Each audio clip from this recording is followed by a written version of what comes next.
Hello, beautiful buttercups. Thank you for joining me in episode 10 for Interview with a Fox. And I have a special guest. I mean, all of them are special, but I think this is extra special because it's Mark and he's Irish. That's about it. I have a bias. As obviously people know that. But I'm Irish American, not Irish. Just want to get that out there because some people want to bitch about it. Anyway, we probably have known each other for, it's been a year, Yeah, just over a over. year because nice because you were, I think you had about 500 subscribers when you signed up to do the spooky scary skeleton co-hosting, and you are almost at 4,000 subscribers now. Look at that.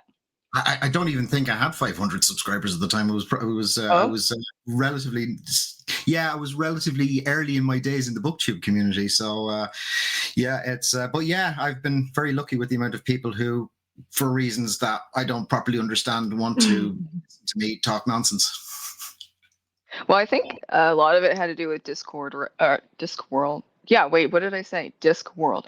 Yeah, I was thinking I said Discord. Okay. It was it's 9 a.m. here, everyone. I'm so sorry. I should have had coffee. Yeah, I'm here, so. Yeah. Yeah, I think it could have been Discworld. You did all of the books. I've only done 3. And I get a lot of views and comments on that. So I think because you did all of them, and that's a lot of videos. And then you did like tier rankings, I think that's a big thing.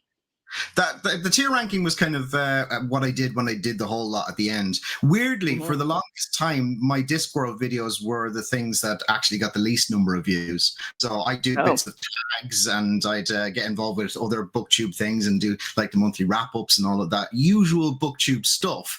And for the longest time, the videos that were doing the least well were the Discworld video.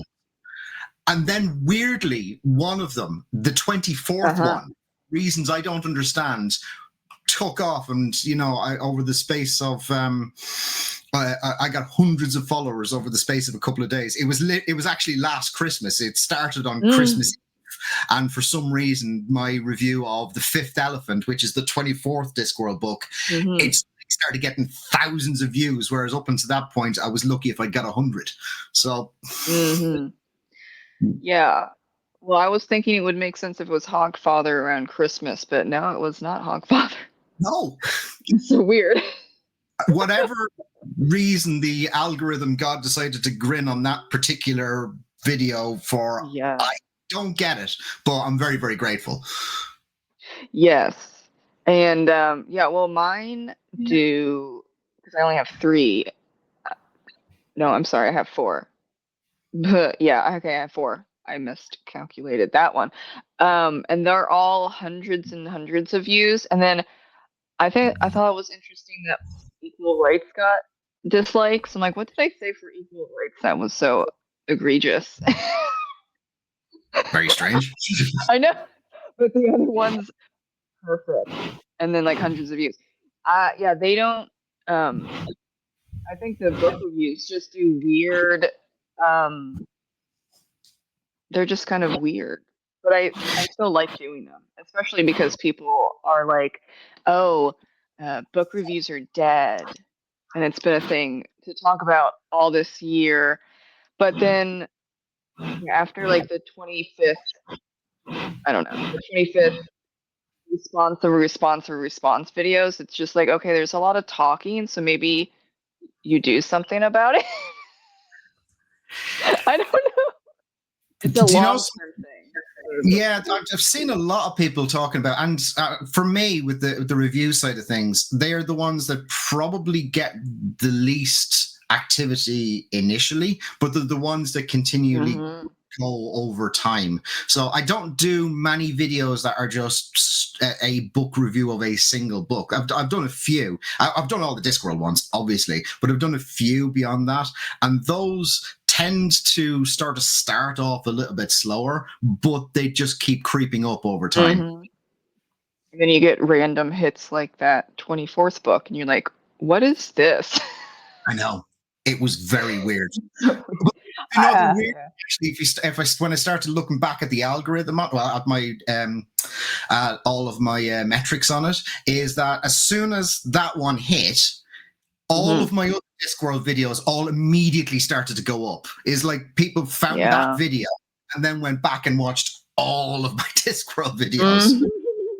That's how you do it. That's how you do it. Somehow, some way.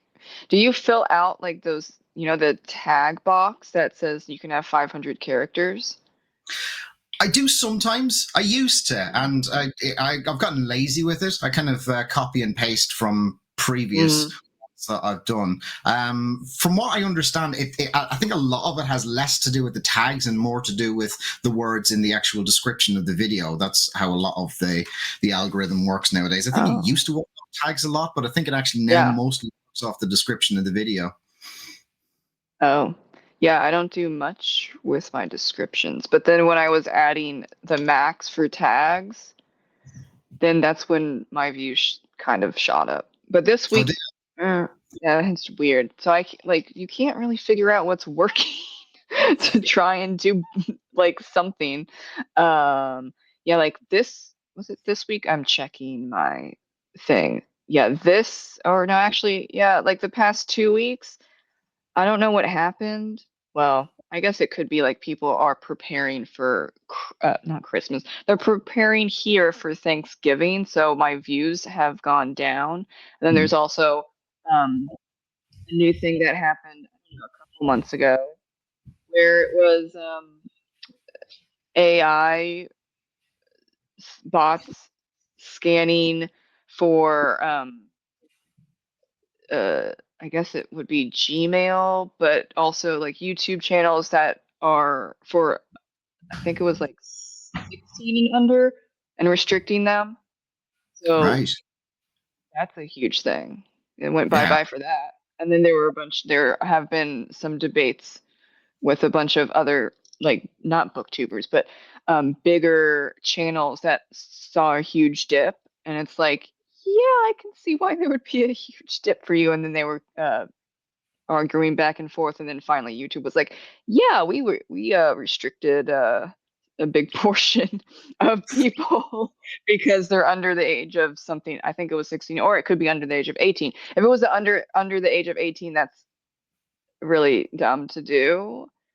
But so, anyone who is having a drop of views, that could very well be it. That's just ridiculous. But I've given up trying to second guess it. I genuinely have given up trying to second guess it. I've done videos where I've spent so long planning it out, editing it, and doing interesting things with the edit and splicing in B-roll and all this, that, and the other, and I get crickets. And then I'll throw up something that I just thought of like 5 minutes beforehand, and then it goes bang for reasons I just don't understand. Yeah, maybe it could be authenticity. Maybe not like you are being authentic by doing something you like and all that stuff, but maybe YouTube has a weird thing of like, we don't want to push out more B-rolls or something. I don't know. It's very bizarre. But it's an odd time to be on YouTube, but also specifically BookTube. But I think you're knocking it out of the park. You're almost there to 4K. Yay! I know. I'm very lucky with sometimes I've just I tend to hit times when I have like these little dips and actually start to hemorrhage people who are watching more so than are coming on, and I'm thinking, why am I still doing this? And then I'll put out a video, and again, for reasons I don't understand, a lot of people watch it, and then the numbers go up again. It's very odd. My growth on YouTube has been very odd compared to a lot of people. I think a lot of people either explode at the start and have just, I know we all like to say we don't look at the number of subscribers and things like that, but we do. And it is sometimes a bit frustrating. I mean, I like to look at the BookTube newbie tag because I like to try and put a bit of support towards people who are starting out on it, because I only got where I am because a lot of people shouted me out and all of that. So I like to try and do that back a little bit as well. And sometimes it's like someone puts up a BookTube newbie tag, it's their second video and the 40,000 views and 8,000 subscribers, and you're like, what? How did that happen? Some of that's because they're from TikTok. Yeah, probably. Or Bookstagram, but it's usually TikTok and BookTok. And yeah, the drama, a lot of the drama and like a lot of the serious drama happens on BookTok now. Because I've been on for 8 years, and there were people that were getting doxxed just for like not liking a particular author. Yeah, that's not good. But those people moved over to BookTok, and they can stay over there. But some of them kind of come skipping back in with like new channel. I'm like, stay over on BookTok. We don't need doxing. We already have some issues. We don't need what it was before.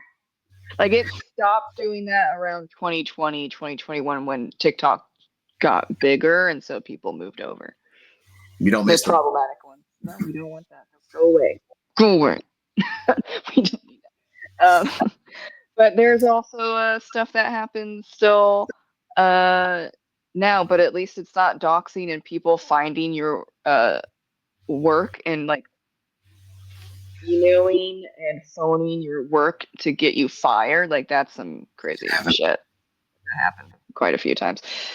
But I guess I would take the response video after response video after response video versus that. Yes. We're very chatty with Meta BookTube now, so I prefer that.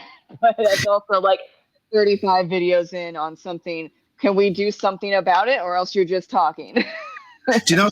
I started. I'm as guilty as everyone for getting the popcorn out and looking at the drama, but I made a decision a long time ago. I thought, right, I'm not going to dive down the rabbit hole of this. I mean, one of the things about BookTube is we do have a bit of a habit of spending as much time talking about BookTube as we do talking about books, and I kind of thought. There's enough out there, and I think there'll be someone out there who has my opinion, and they don't need me to sort of to add to the noise on this one. So I'm just going to going to take a step back and just it would probably be viral for a minute, but I just don't need it. No, well, you're doing well with what you have, which is focused on books. So I mean, I think that's who knew? Long time. Yeah. Long-term success. We're looking at long-term success. But yeah, you get the dopamine hits when you get, 5,000 views and hundreds of comments within 24 hours. But so many think about that. No, I don't really pay attention to the number of views and the subscribers and stuff. It's like I look at them and I go, well, either I'm really different from you or everyone else is lying. Yeah, I look at analytics once a week. I have to, but I am a bit different because I do have to watch myself because I have OCD, and like the subtype would be numbers OCD. So then I would be obsessing over the like numbers and getting it even, which you can't do. So what, babe, shut up. Like me at myself, shut up. It's not going to happen. You can't make it 2,224. I don't know what we're talking about here. It's not going to stay like that. So I just have to peace out and limit myself. I can relate to that. And the funny one that I remember having was when I was approaching 1,000 subscribers, and it was 1,000 or 500 or one of those. And I was sort of gradually eking my way up towards it. Was like one at a time. I was going to say, "Ooh, be cool. I'm going to be able to see it hit 1,000." And then some very kindly other booktubers said, "Help Mark to get to 1,000 subscribers." And then I got like 9 more, and it was like I was at 1,000. Yeah. We all have our quirks. Yes. Well, I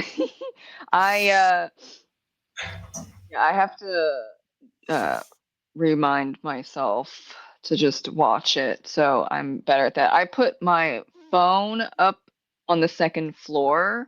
So I would have to walk up the stairs and pick up that phone and then log in and then do. And I'm just like, never mind. Yeah.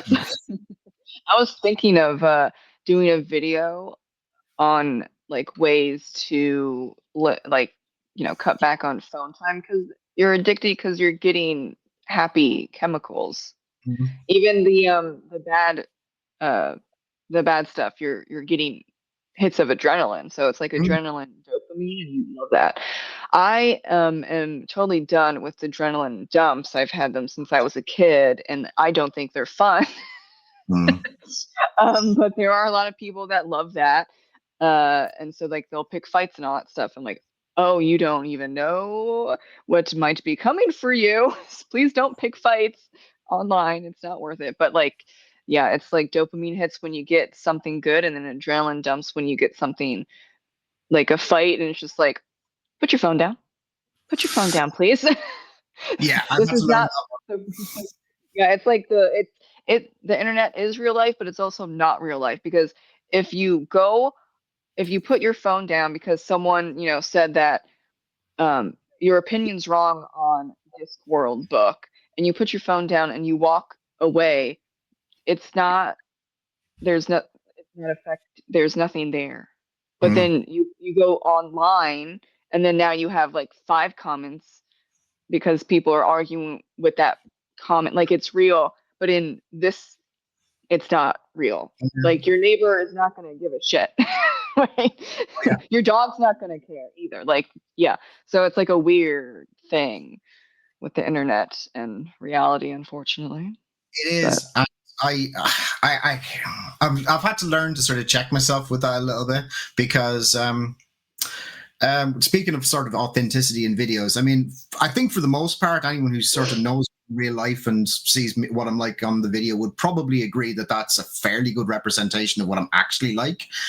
Except for one thing, I probably come across a bit more sort of happy-go-lucky and positive on there than in mhm, real life. I have a low tolerance for idiots and a bad temper, and mhm. thrown up a crappy comment on there, it can be like a rag to a bull, and I'm like, just Yes. step away from it. Yes. I like to hide those comments Start doing. because that means yeah, because that means like they can comment all they want, but they don't realize that no one can see it. Yeah, it's So great. it's a nice little troll. I like Mm. that. I've I'm trolling passive aggressively, but also like you're commenting about how I look. I'm like, oh, I don't. I'm gonna hide that because really, hide comment or hide channel, whatever it's called. Unnecessary, but yeah, I I s- don't get. that's something that female booktubers get a lot more than male ones. I don't really get Mm, that one at all. yeah, I don't get too much negative stuff. Um, maybe like no, a couple. I don't remember the last one. Actually, yeah. I never have. I think oh wait, did we have this conversation? We might have, but now it's public. Okay. I've had people say that I'm very opinionated, but then they usually don't say anything because then I'm intimidating. I'm like, okay. I guess that's better than having a shitload of hate comments just like filling up your comment section and maybe even like email. Like I don't know if you've ever been emailed with hate emails. No, I haven't. I've managed to dodge that one. That's never happened to me. Mm. I think I've been largely quite lucky. I've had a few people telling me I'm an idiot and I don't know what the hell I'm talking about. But like whatever, go away. Then Yeah. don't watch my video. Yes. That would be a thing of like go outside and touch some grass. I don't know, bro. Like that's some effort to type in and then hit enter. That's Yeah. my opinion. The best You know. this I've heard, I can't remember. There's a lady who does BookTube reviews, and she's really genuinely brilliant. And I'm annoyed with myself for not being able to remember her name. But her response was, "This is not an airport. You do not have to announce your arrival and departure." Yes, that's like the internet in general. Oh, the people that are like, I'm leaving. I'm like, okay, you know what you could do? An Irish goodbye. Just Yeah. go that. Just don't say anything. Go into the shadows. Oh my God. Which I do love an Irish goodbye because you have to, if you don't leave silently, you have to say goodbye to like 50 people, whatever. I'm like, I'm just gonna leave. You don't need that. Well, I don't. Maybe some people like that, but I'm gonna peace out. But well, let's see. Speaking about Ireland, I think you're the only Irish from Ireland. Oh, I'm sorry if there's other people, but I just think of you because you have a fantastic accent. Oh yeah, no, I saw some people say, "Oh, your Irish accent's too much," and I was like, "Shut the fuck up, you dumb bitch!" And I'm just like, "Shut up, it's probably bot."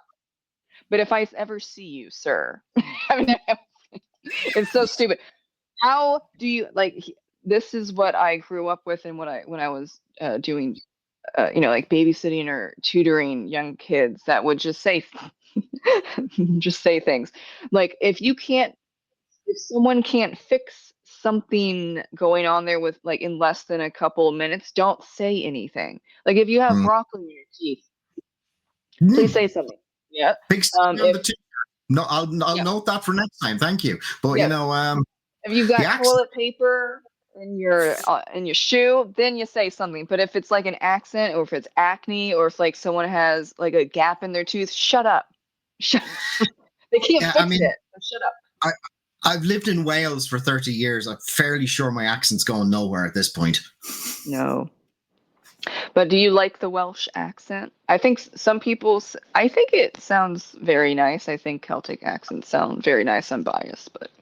No, I think I love the Welsh accents. I mean, like, and again, there's a variety of Welsh accents between sort of Mhm. north and things like that. But the accents, they're very melodic. They are lovely accents here.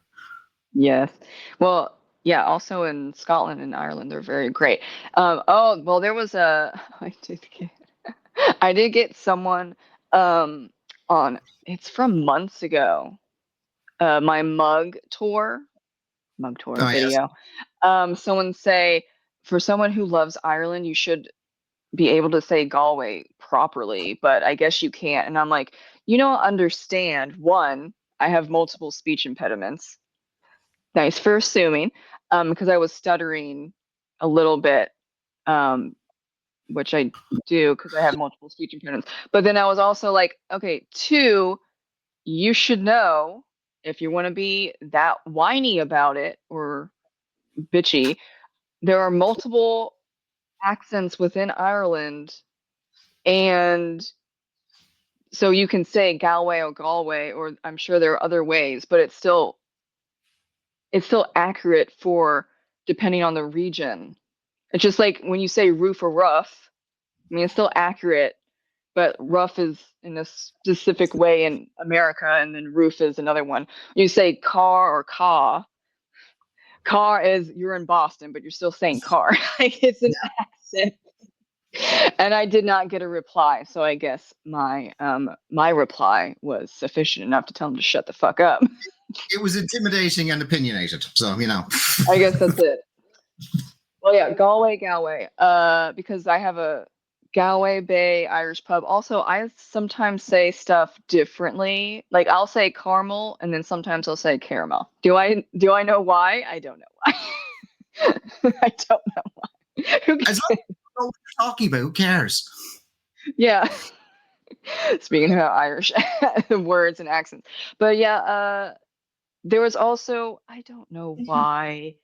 Um, Maybe it's younger people because there was a so it's really random. There was a Sims 4 gamer who named a one of her Sims Siobhan, and Yeah. someone said that's not how you say that word. How dare you use an Irish name and you don't know how to pronounce it? I'm like, Siobhan. It is. It is. How are you Siobhan. saying it? Siobhan. Siobhan. Siobhan, yeah. Siobhan. Siobhan, yeah. And she got so much hate. I'm like, okay, is this a bot? Are these bots? I don't understand. But like she's a little sensitive. So she apologized and then she said it differently. I'm like, that could be another area where you say it in Ireland that it could be correct and that's where those people are getting it from, but Siobhan is correct as well. You know, people are just dying to get outraged by something. Yes, You I know, they know. go on the internet looking for things to be outraged by. Yes. Well, I can understand to a certain extent with Celtic languages. They're they're rare.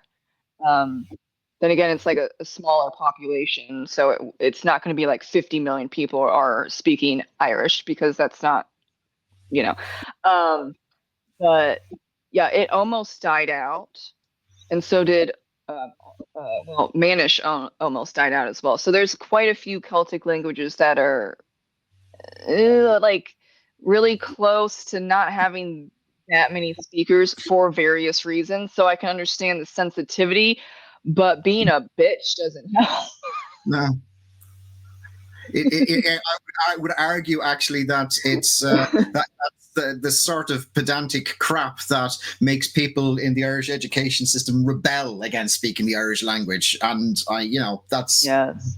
pretty much where I come from. Yeah. Yeah. Well, do you have speaking of uh Irish stuff, like we're already on that topic, but we're moving on because I didn't take Adderall today. Um, do you have any favorite Irish writers? And it could be any genre. I've got a couple. I think Flann O'Brien is probably my favorite.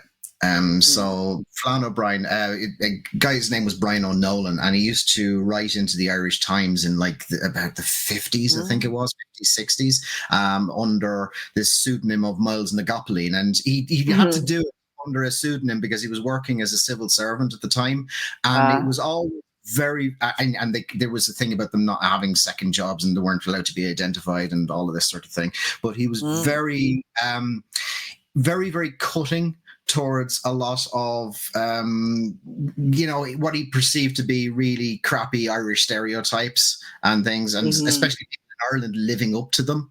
Mm. And his work is, I think he was James Joyce was a big fan of his stuff, and his Mhm. stuff can be quite not can be quite surreal. It's very surreal at points. It's almost like David Lynch, Mhm. but it's also very funny.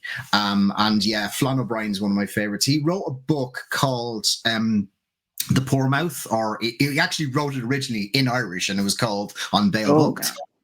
But basically there was a period of time around about the 50s where there was this kind of, I don't know, idolization of this sort of simplistic lifestyle of, the Mm. Irish peasant, people who lived in the arse end of nowhere with, Oh thatched yikes. roofs and turf fires and no electricity or no hot water or anything like that, or plumbing, but still spoke the Irish language. And there was this sort of Mm. almost beatification of this sort of lifestyle. And at one point, they started to, people who were interested in keeping the Irish language alive started going to these places out in the west of Ireland and getting them to tell the stories of their lives. And these people would write their life stories in Irish. And, Mhm. the one that I had to study in school was called Peg, but written by a woman called Peg Sayers. And it was just about how bloody miserable their lives were living out in the arse end of nowhere with no food and storms and rain and Mm. all crap. But, just because it happened to be written in the Irish language, it was sort of seen as high literature and then forced down the necks of school Mm. children next several decades. But Flann O'Brien Mhm. wrote parody of this, and it was just as making it as miserable and as ridiculous as possible, and absolutely hilarious. I don't know how anyone would be able to read it without necessarily having the other side to it as a context for where it for Mm-hmm. why it was written in the first place. But I read that. I had read so much stuff that was put out in the Irish language that I had to read in school that I hated, and then I read this, and it was just a breath of fresh air, and I thought it was just the most hilarious thing I'd ever come across. So that's Flann O'Brien and The Poor Mouth. Did you ever? Did they ever make you read Jonathan Swift? Because he's fun. Or is that? We had some excerpts of Gulliver's Travels, but nothing in that degree of depth, so we didn't read that much Swift. I've read some of Gulliver's Travels since. I haven't read the whole thing. It was something I nearly picked up last year, and then I didn't, and haven't gotten back to it. But no, I'd love to properly read Gulliver's Travels. Yeah. Also, A Modest Proposal would be probably relevant as well, because it's the satire of like there were Ireland was having a real hard time with food, and children were a lot of people were going hungry, but then the government was doing whatever it was doing, and so Jonathan Swift wrote a satire people, so don't freak out in the comments, about eating children and how to do that. and I was like, that's hilarious. Check that out. I was not aware of that one. But yeah, you kind of have to know like you would have to know a little bit of the history of Ireland, and also of that time where like being like starving was a thing, and I don't think a lot of people, especially in North America, including Canadians, and in Western Europe, and even parts of Eastern Europe, people don't understand starvation. Definitely not. And a lot of them don't understand hunger either, which is very privileged, but and good for that, because those two things are terrible. I never starved, but I was hungry. So I get like a little bit of that, where it's like, oh yeah, I had cereal today and that's all I had. Like that type of hunger.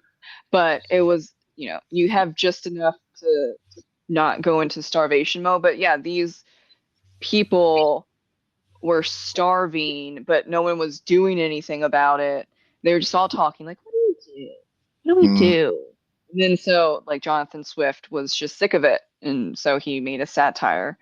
Because there's a whole thing of like, there's too many children. Yeah. So he's like, oh well, let me write a satire, and there's too many children, so let's eat them. Fuck you all. That's what it is. And like, go Jonathan.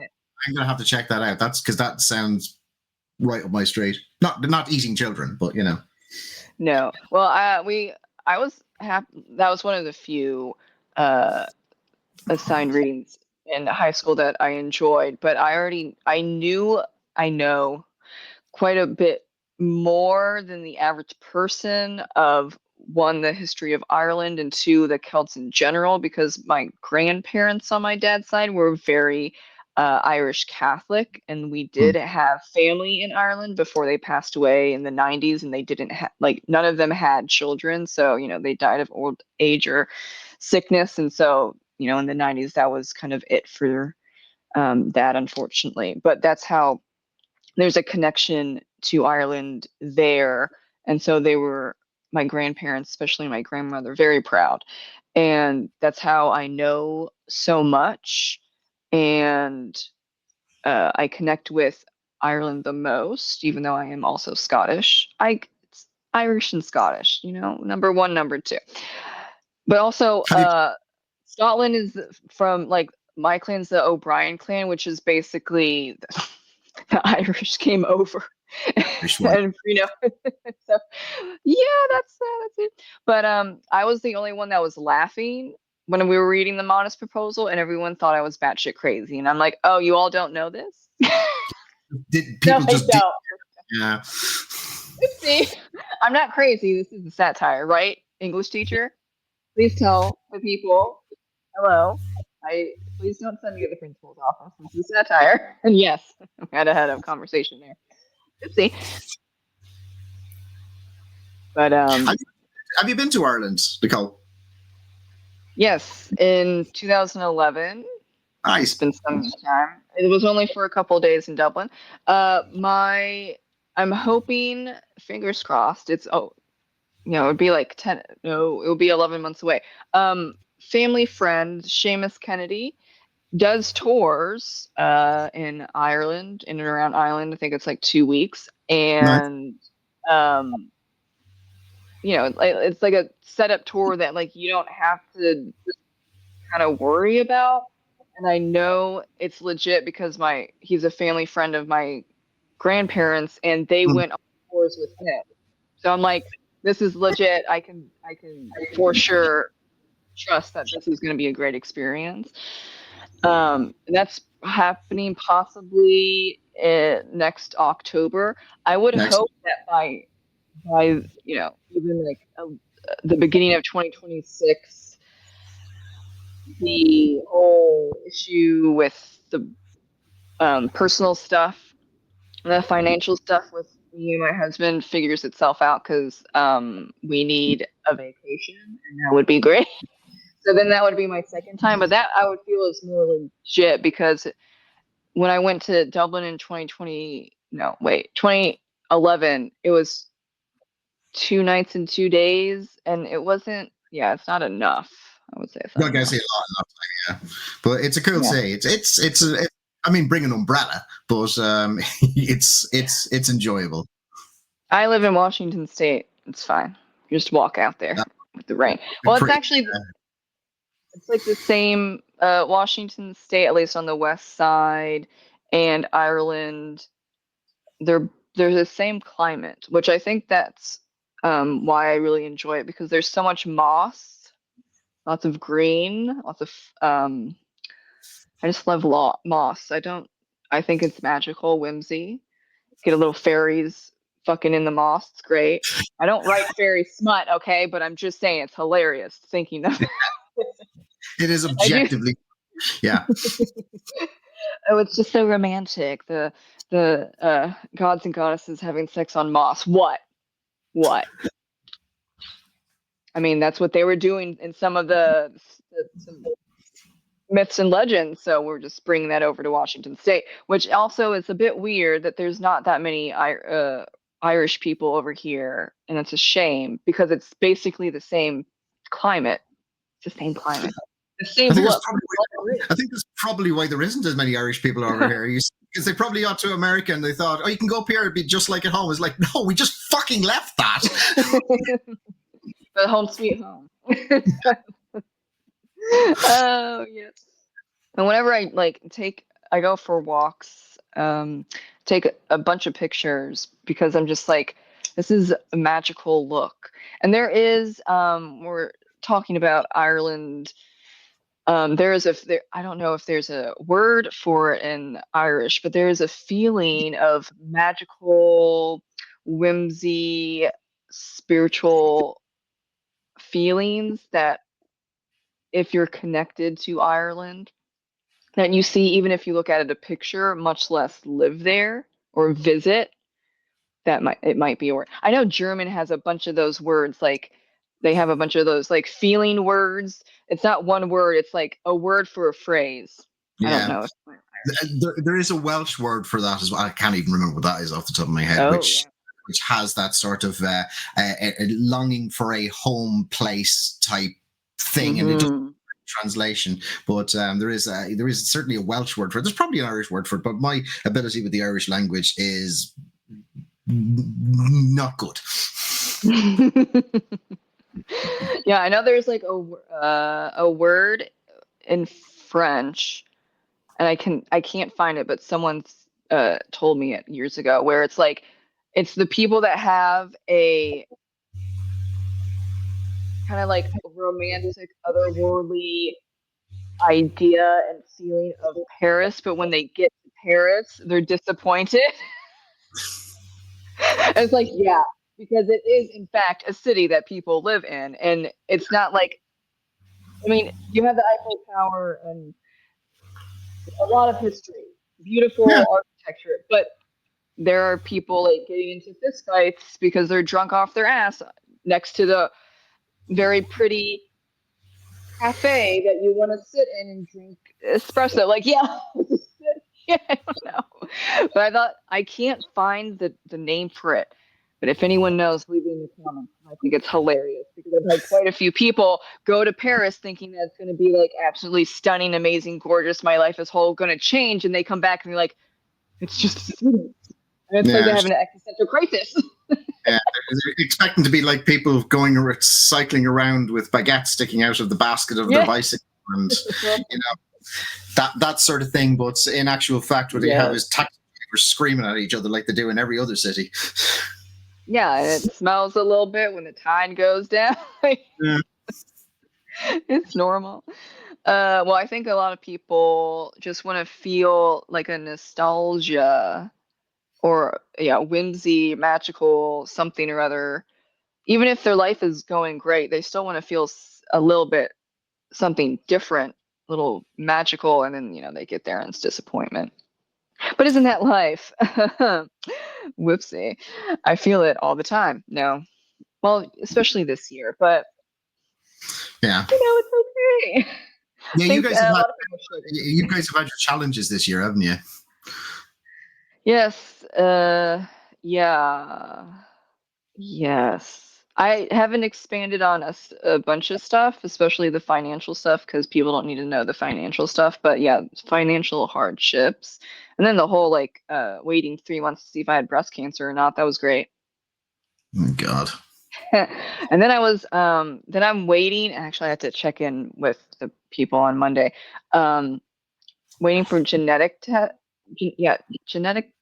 cancer testing, and I chose the 75 genetic markers instead of 40 because fuck it.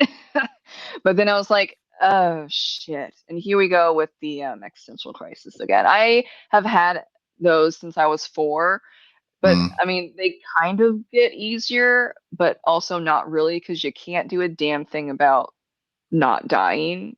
yeah. And though I knew, like, it's interesting when I was religious and I was I was kind of trying to find like the right religion or spiritual path. It didn't work out. I'm an atheist now, but like I was more anxious then. But that's also because there was a lot of well, with the Christianity, there was a lot of sin, and you just being born is sinful, and it's just like I didn't ask to be born. Like that type of thing. And then when I was neo-pagan, it was there are ghosts everywhere and they're watching you and there is an afterlife. But also, by the way, there are fairies out there and they can be bitches. And I'm just like with the urban fantasy books, that's what I grew up. Like the neo-pagans and the Wiccans believe that there are fairies, mermaids, ghosts, psychic mediums, so on and so forth. And like that's pretty scary in some ways. Like it's fun, but it's also scary. So that did not help. And then I was like Zen Buddhist for a little bit, and I still do practice some stuff. But like I did not like uh, karma or reincarnation, especially because many Buddhists, and I don't think people know that, but of course depends on the region. But a lot of Buddhists will say if you're reincarnated as a woman, you had problems in your past life and you need to atone for that. So why would I do that? Yeah. So that was not for me.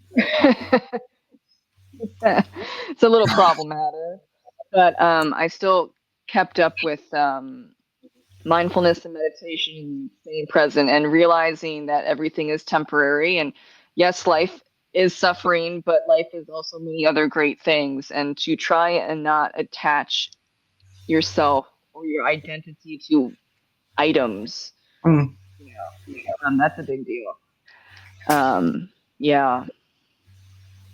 So that's my thing. You got any thoughts? Probably not. I don't know. From my perspective, I mean, like, you grow up Irish, you're obviously going to grow up with at least culturally Catholic more than anything else. But I think in sort of my adult life, I'd refer to myself as agnostic, which is probably very similar to atheism, except probably less militant about it. Yeah, I have people that say, "Oh, you're not very militant." I'm like, yeah, I think most atheists aren't like that anymore. I'm not part of the the four horsemen of atheism. Yeah, I mean, they're old. I think half of them are dead. Sorry, Richard Dawson. No, he's still alive. I'm sorry. Christopher Hitchens and Richard Daniel Dawkins, Dennis. is he one? He's still alive. Yeah. Yeah, I think two of them are dead. And I kind of wish Richard. Why do I keep saying Richard Dawkins? I wish that Christopher Hitchens was still around, but can't do a damn thing about it. So I just sit in my sadness. But I don't go after anyone. It's a waste of my damn time because half of them are bots. I'm not gonna debate with a bot. I used to when 2012 when it's like, oh, the internet's pretty-ish new still. There's some bots, but like most of the people that are saying that I should that I'm gonna fuck off and die and rot and burn in hell for a long time. Yeah, we're gonna have a conversation. But that's like 2012, and I got over it because I was also like 19. I don't talk about it that much because I don't care all of that much, and I'm not here to try and sway anyone. The problem is when and I don't have it, probably because I don't really care to talk about it, whatever. And I'm not annoying about it. I don't have people trying to convert me or even talk about God or anything like that. So I never have a reason to say, shut the fuck up. Because they don't do it in the first place. Same here. Yeah. It only becomes a problem with me and let's like if you're insulting me that I'm horrible and that I'm going to hell. And I think a lot of people, because they're agnostic or atheist now, they don't understand that I hope you go to hell is the worst insult because a lot of people don't interact with those people anymore. I mean, So it's like, okay, you want to have a conversation? As someone who has, you grow up in Ireland, you get a pretty good grounding in Christianity and the religion, and those sorts of statements don't sound too Christian. Gotta be honest. Yes. Well, yeah, I think it's a lot. It's more Protestants here, like Baptists, that are very aggressive. And like, yes, well, I'm not going to say anything because we're going to have a great conversation. But yeah, I've had a couple of Catholics because I was born in Maryland, and that was the Catholic colony. So there's like a huge amount of Catholics there, and I had a couple of Catholics try and convert me, but I'm like, it's not gonna happen. But I know that you believe you're doing your absolute best because you don't want to see to go to hell. However,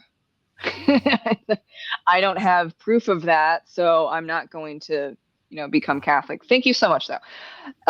If they're nice about it, I just say no, I'm good. But I haven't had really mean people, and I think because at least in the United States, religion is going down unless you're in specific parts, and then it's like I don't have a problem. So that's why people are like, wait, you're an atheist? I'm like, yes, because I don't talk about it because it's not a big deal. Yeah. I mean, the reality is, I think for the most part, I don't know what it's like there, but I mean, certainly here, it's very live and let live about it. I mean, it's just treat each other with respect, regardless of what the beliefs are. If you believe nothing, fine. If you believe in something, that's great. I'm very happy for you. We can still have adult conversations. We don't necessarily have to agree on everything. Yeah. Yes. Well, and Washington State is it just came out recently, actually before Halloween, where Washington State is the least religious. And I'm like, yeah, I can see that. The negative thing about that though is Washington State doesn't like because most probably closing on like 99% ish traditions are religious based. So then when you're not, you have no ties whatsoever, then you kind of drop traditions, and that includes Halloween. And like, y'all suck. You know what? Hey, this was a pagan holiday. It's not a Christian holiday. It's a pagan holiday. Let's embrace it. No. Oh my God. Um, Sucks. But also, I think another part is that the West Coast, other than LA is its own thing. So Halloween is huge there. But like specifically Washington State, because there are not that many Celtic people, because it's not just an Irish tradition, but there's not that many Celtic people, and it's the least religious. So like people will just drop traditions and holidays and just don't do anything. And like that's very boring. Because Do they're you know not something? doing it with Christmas either. Many years ago, I was working for a financial services company, and I worked out in Mumbai in India for 6 weeks.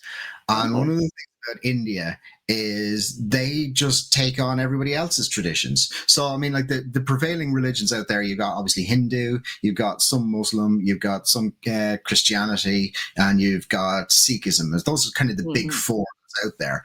And if there is a day off for any religion, there seems to be everyone takes everyone else's religious holidays off, so I mean, like Festival of Holi, the Hindu festival, the one where they like throw powdered paint at each other, that one, that's Festival of Colors. That is, even though that's a Hindu festival, regardless of what religion you are, everyone in the country takes the day off and gets absolutely leathered, and it's hilarious. And they've all That's got a good one. Yes, I want to. Yeah, that's a fun one. Well, I thought I think Halloween is kind of being picked up like in random places, which is cool. But I think a lot of people forget that it was, it's a Celtic holiday, not just Irish, but I think mainly Irish stuff from a long time ago. And of course, things change. But I like trick or treating I looked it up before Halloween because I was talking to someone about it. Trick or treating happened like Canada around there, but like going to a lot of strangers' houses, whereas like over there, like well, at least maybe not you, but there but there are times where like you'll pass around food and treats on All Hallows Eve. So that's kind of thing, but like doing the trick or treating of like hours at a time, strangers' houses with like candy, that's like from Canada. That has a big population of Irish people, Irish immigrants. So I think then people were saying, and they say it for a few holidays because I think they're not happy, but they're like, oh, the candy industry made up Halloween. I'm like, well, no, they didn't. no, they didn't. No, they did not. They embraced it wholeheartedly, but they didn't make it up. You have does trick or treating happen where you are? Oh, very much Like so. going to. Oh, that's good. Okay. Yeah, no, that happened that was very much a thing when I was growing up, and it was. But I mean, again, part of the whole part of that it was almost like caroling and that sort of thing. So you just wouldn't just sort of arrive and say trick or treat and get a Mars bar and again. It would be very much about you go and you'd sing songs and things like that, and it's kind of a reward, almost like caroling sort of thing. Oh, see, that's cool. Yeah, the the Irish immigrants were like, no, just give me the fucking candy. We're gonna drop that tradition just a little bit. You go, boop. Okay, trick or treat. Thank you so much. And use a pillowcase for your trick or treating. Yeah. That's how you do it. Yep. Yeah, so I haven't gone caroling in quite some time. I went with the Catholics and when I went to the University of Maryland. And they're like, "Aren't you a Zen Buddhist?" I'm like, "Yeah, kind of." But I'm like, "Are you not want me?" And they're like, "No, it's just like really weird." I'm like, "Well, are you good people?" Yes, I would hope so. If not, we might have another discussion. But I like the tradition. And yes, I know all of the words to like the really religious ones because I was Christian before, and also it's everywhere. You're just gonna pick it up after me being 32 years. You're gonna pick up the very popular songs, even if they're religious. But yeah, I realized that the West Coast is just not, other than LA, not huge on holidays because Oh, they're mainly steeped in religious tradition and all that stuff. And I'm like, it's a bummer. But then, like, I do see some hope because there are some people that have decorated for Christmas. It's like at this point, for a lot of uh, people in North America and in Europe, I think Christmas has become more secular, also because, there's not really anything original. mm. So the the manger story is pretty original, but other than that, not that original. So it's like, oh, there's a lot of Celtic and Roman and Germanic traditions for Christmas. So, Yeah, I mean, like when the early church knew what it was doing, I mean, like oh if yeah. the original whatever bits of you know local religions and things were around at the time, rather than try to fight against people having their feast Mhm. days on, in the midwinter and, at, the solstice and all of that sort of thing, we'll say, okay, no, yeah, there is a holiday to be had here, which is very similar to what you're having. We just call it Christmas. Mhm. Yes. See, that's why I don't mind celebrating. I'm celebrating the history of the thousands of years of Christmas, but also lots of neo-pagan or lots of pagan religions. It's fun times. Do you love like the mistletoe and the tree? We're thinking about a real tree this time. Do you do real trees? We have been doing real trees for the last good few years, but Oh yeah. It smells this year, great. yeah, but it does. It smells Yeah. fantastic. But my wife this year has decided that she'd prefer to have a nice artificial one, so splurged a little Mm. bit and just got a nice artificial one. And my preference is a real one, but I also get the hassle attached to it. Yeah, you gotta water that thing. Have Uh, the needles everywhere, and then oh yeah, disposing it. yeah, We're gonna have to think about how that's gonna work here, because I haven't had a real Christmas tree in like 10 years. Oh no. Yeah, I gotta do some research on that one. It's been 10 years. That's kind of sad. Anyway, well, we didn't talk that much about books, but no, we didn't. whoopsie, whoopsie, everyone. Um, We had a really good one recently. oh You might yeah. have heard it was Obsidian Murders. Oh, did you? Oh, Yeah, thank you. Is that, oh, did you buy it? Did I I have bought a, I bought it a wee while ago, and oh, thank I you.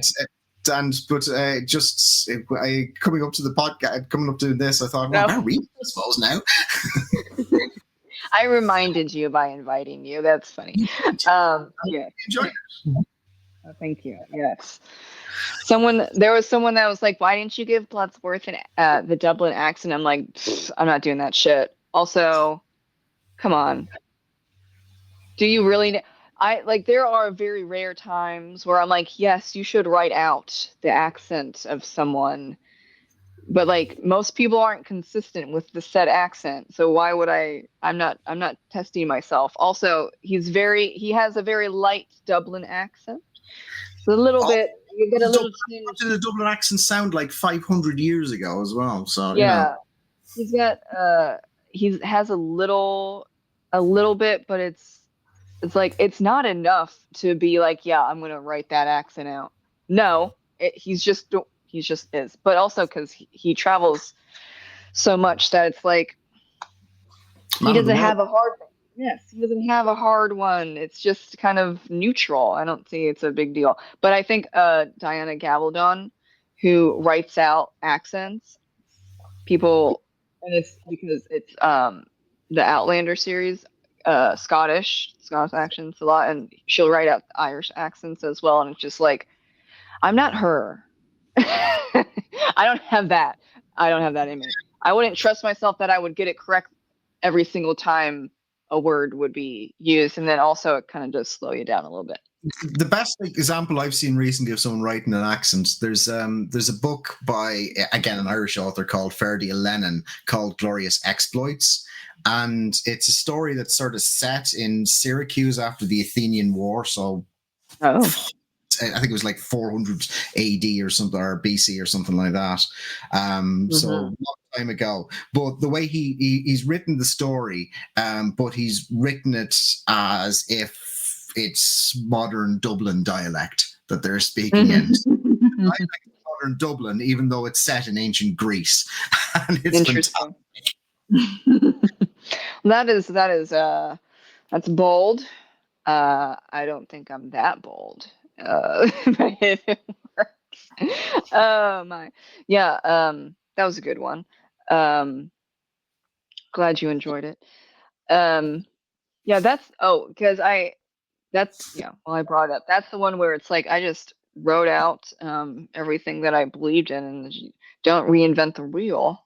Um, but Can I ask you about that? Actually, mhm. are you a fan of Raymond Chandler? Because it did feel a bit sort of. I mean, obviously there's like vampires and werewolves and stuff in it, but it did feel a bit sort of Raymond Chandler at points.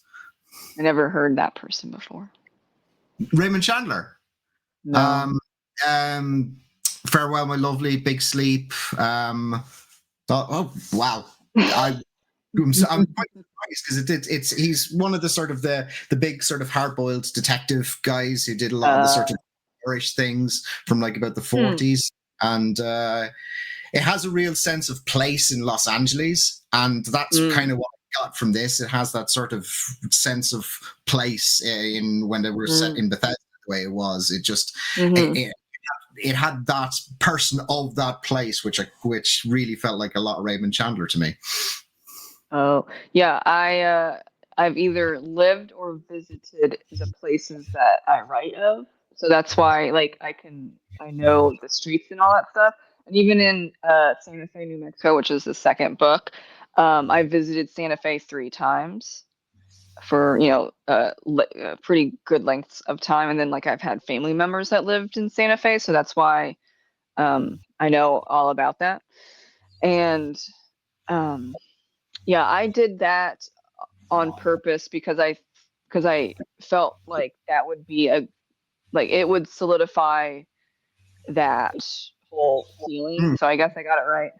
Yay Yeah, for no, me. real sense of place in it, which I quite liked. I really liked how that sort of interaction.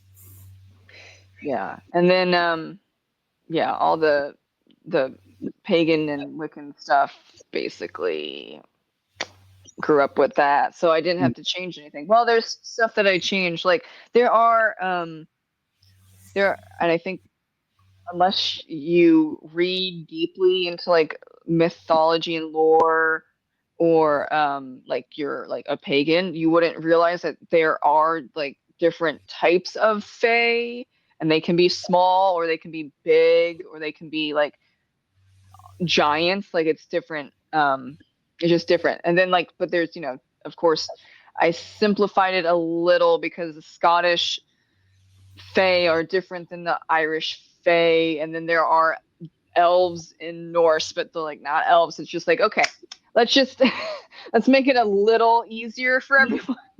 So there is some like editing, but like, you pick and choose. It's not real. You're always going to have some pedant who says, elves aren't really like that. And your response to that can be, elves aren't real. Yes, they're not real. Just like how, well, like Bloodsworth can die of sunlight, but he has a very expensive magical sunscreen that he wears. But if it wears out, then he's gonna have first degree burns, second degree burns, third degree burns, and then it's gonna be a weird conversation with if his body is found with an autopsy, because he's gonna be burned to death, not smoke inhalation, which is actually usually how that goes. And then they're like, what the fuck? I gotta be honest with you. I mean, like, I was reading that and I was thinking, yeah, I mean, like, this isn't a vampire, this is just Irish. Oh yeah. I know I didn't give him the red hair, but Tessa has the red hair. And well, Thomas Bloodsworth isn't like a typical Irish name, but the dude's 500 years old. Okay, he's changed his name. Well, aside But from Bloodsworth. that, 500 years ago, there was especially in Dublin, and especially with the landed gentry, they would have been mostly anglicized names. So Yeah. Well, Thomas is pretty basic, but Bloodsworth. Obviously, I came up with that name, and I'm like, vampire, regardless. Vampire, Bloodsworth. No shit. You can't not use that. It was inspiration. You can't turn that down, please. I also kind of liked how the werewolf was basically Jeff Beck. I don't know who that is either. Beck. He was a contemporary of sort of Eric Clapton and the Rolling Stones and all that from that scene. Very good, amazing guitarist. Oh yes. I didn't get that. I was just like, I thought it was a reference. Apologies. No. I was like, okay, Jefferson. What's the last name? I'm gonna look up basic last names. I googled that. Yeah, because there are a lot of people in fantasy that have like those crazy, hard to name names. No, this is if there were to be an other world, and if there were real life fae and all that stuff, it wouldn't be like I can't pronounce the name. It would be Jefferson Beck or Tessa O'Hara. Like I also don't want to say words that I don't know how to pronounce, so I'm not going to use it. There's some. Yes, there are some fantasy writers that come up with names, and they're like, I think it's pronounced like this. You came up with it, bro. You need to. Yeah. What are we doing? We don't get a say in it now. You've decided this, Yes, and what are we doing? You don't know how to pronounce the names that you came up with in your fantasy. Let's not do that. Avoid it. The page. Kind of a pet peeve. We're like, yeah. I mean, there are some real life people that have silly names, but it's like, if you're doing like contemporary fantasy, maybe you simplify it a little bit. Or especially if like the werewolves, I go by the thing of they turn once and that's it, and they can't turn other times, or else that's just a shapeshifter. But like they're every other, day they're pretty normal. And I do have the werewolf packs, but they're not fucking annoying, because the werewolf packs in real life are not that fucking annoying. And I can't with the people writing these werewolf packs. They didn't look it up. Okay, that's all I got. They're werewolf, like wolves are not like that. Okay, they're not. So I kind of do it a little bit, but not like Jefferson isn't growling at Max because Max looked at him a certain way. Like, shut the fuck up. That's stupid. That's Yeah. stupid. But that's very popular nowadays. The whole alpha thing. Yeah, I don't know. I don't read an awful lot. I think Twilight had an awful lot to do with the explosion of that style of it was something that kind of passed me by. I wasn't the target audience. No, you were not. No. Good for you. You missed that. You're not missing much, okay? Even the movies, you're like, oh my god. I did see the movies. I mean, they're fine. I'm not the target audience. No. How I describe it. No, it's very stiff acting. I wonder if like the books, they make Bella in the movie really annoying, and she is annoying in the movie or in the books, but like she's not stiff and she does make jokes and all that stuff. But they made all of it so intensely serious. It's like, I mean, not really. What's wrong with having some humor? I don't understand. Even like dark humor, black humor when things are tough. Laughing, free medicine. Also, like there are just times where it's like you just have to embrace the suck because you can't change the suck for, X amount of time. So just fucking laugh at it and keep going. But no. Yeah, I mean, I've never actually read Dune. It's one of the books I plan on reading, but I haven't. But I've seen the films that have come out recently, and they're very good.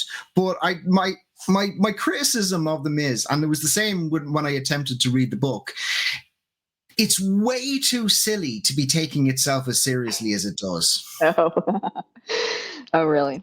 Yeah. Oh, well, yeah, no, I was talking to my husband about that. Because he read the books and then he watched the movie, and I was like, I'm not ever reading the books. You just no. And then we watched the first Dune with Timothy Chalamet, and I was like, okay, yeah, like 3 stars, 3.5 stars. Like it's really serious and it's very fucking long. Beautiful. Yeah, though, like some of the music does not match up, and it threw me off. But small poke. But then like there's originally back with when Frank was writing it and like after the publication and stuff, there are just things that like nowadays he would not agree with that my husband was bringing up, and I was like, yeah, things change, especially if you're dead and you can't say, no, this is actually what I meant. Can you not? You're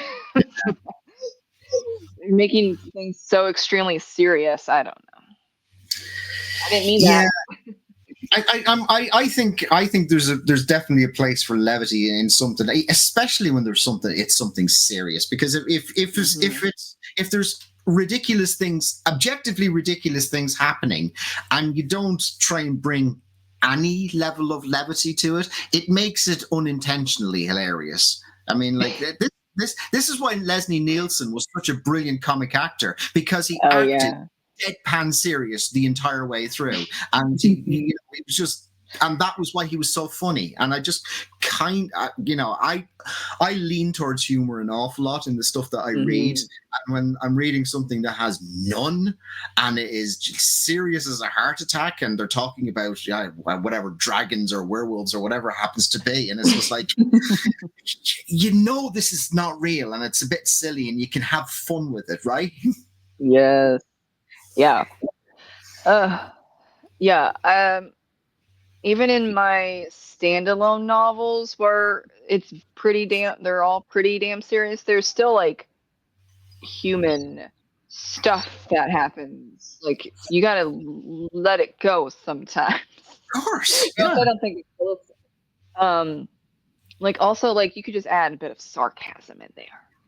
Because if you're going up against, let's say, Danu's Curse, which is Irish historical fantasy, you're going up against Balor, who has a bunch of creepy fucking eyes. I mean, that's kind of funny. Like the dude's kind of funny looking. Like, all right. Okay, yeah. Some of it's just funny, Yeah, well, life's funny. Just don't take it so seriously. Absolutely. Well, that would be a great thing to end off on. Don't take life so seriously.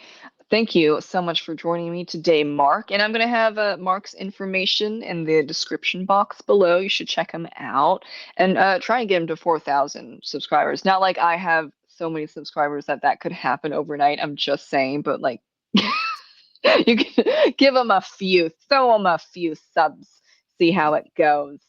And thank you so much for joining me today, Mark, and everyone who watched this. Well, I guess an hour and 15 minutes is pretty long with people's attention spans lately. Thank you. That was not a dig at anyone. I'm just, I'm just saying. I've got ADHD. I can't pay attention a lot of the time, but this flew by. So, Well, thanks thank a you million very for much. having me. It was a blast. Yes, thank you. Bye bye, everyone.